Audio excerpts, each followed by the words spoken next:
Cette deuxième capsule vidéo porte sur le discours indirect. L'appellation discours indirect indique qu'on ne rapporte pas les paroles directement, mais qu'on les intègre au récit par le biais d'une proposition subordonnée. Cela implique quelques transformations. La ponctuation spécifique du discours direct disparaît, les deux points laissent place le plus souvent aux subordonnants que, les guillemets et les tirets ne sont plus employés. Il en est de même pour la ponctuation expressive, point d'exclamation, point d'interrogation ou point de suspension. Au discours indirect, toutes les phrases se terminent par un point.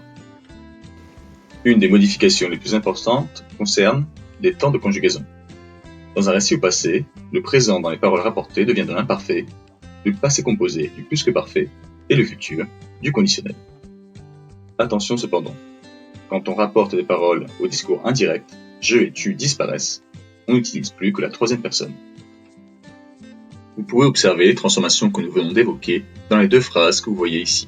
À gauche, du discours direct, à droite, du discours indirect. Vous voyez bien qu'en termes de temps et de ponctuation, plusieurs transformations ont été opérées.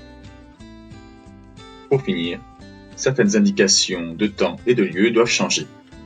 Ainsi, demain au discours direct devient le lendemain, ou ici devient à cet endroit.